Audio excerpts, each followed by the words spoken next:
Welcome to Health Talk with Maria Trusa, the CEO for Maine Medical Center. Today I am bringing you tips on dieting. Do diets work? Or do we learn a different way of losing weight? And for that, I invited Ilanit Blumenfeld. It's a pleasure to be here. Pleasure to have you here. Thank you. Ilanit is actually going to be joining the Forme family very soon. So in addition to that, I invited her to my YouTube channel because she has, I love the concept that you have of dieting. It's really not great for everyone.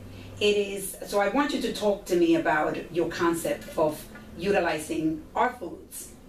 Absolutely. So I always like to say is that we should have a good relationship with food, right? So I know many times we hear, don't eat that, it's really, really terrible for you. But I really think instead of saying so much no to things, we need to embrace food. And food is functional and food can be good for us. So it's knowing how to work with the food to make it part of our daily life and make it functional for each one of us. And one thing I want to add that we haven't spoken about is what's functional for a diabetic may not be functional for someone who has heart disease, right? So everyone else has particular needs. But speaking to the general population, I think it's really important. I try to follow the 80-20 rule, where 80% of the foods you eat are functional and healthy. So you're talking a lot about fruits and vegetables high in fiber, lean protein, the good type of fats that are monounsaturated, polyunsaturated, and also leaving some room for that 20%, which is some of the foods that we love to eat and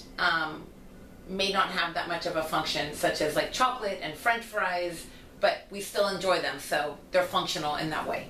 Like you were saying to me before with the budgeting, like budgeting your finances and learning how to budget your food, I think is an amazing concept. Yeah, so it's like the beginning of the month, right? You know, you have, let's say, $1,000 for the month and you need to make it go a long way. So you have your fixed expenses such as the house, whether it's rent or mortgage, you've got your variable expenses, groceries, and then sometimes you have some left over. So you can go out and buy your favorite pair of shoes or your favorite purse.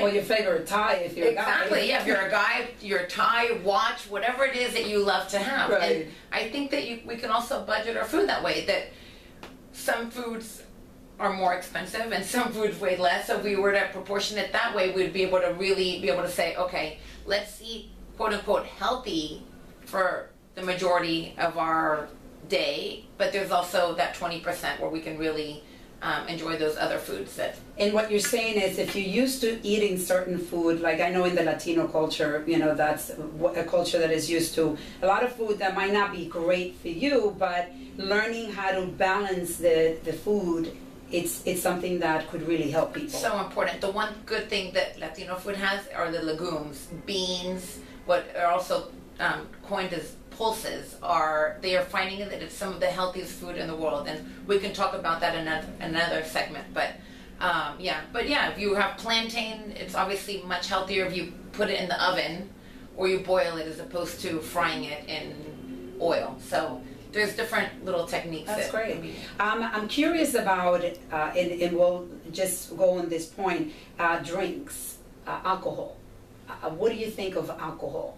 So it's very funny that you asked that. I always say alcohol is not so much the problem, it's what happens with our behavior when we're drinking alcohol, right? Because I think that when we drink alcohol, at least for me, if I was trying to be what I would call good and maybe not get a huge portion of dessert after my dinner, once I have a drink or two, I kind of go into I don't care mode, right?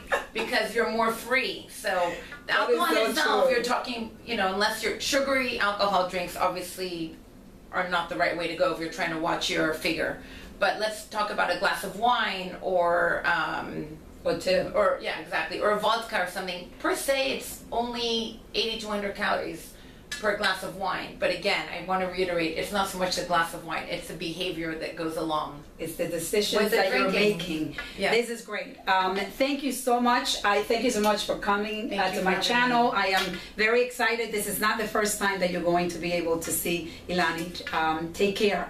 Bye-bye. Thank you.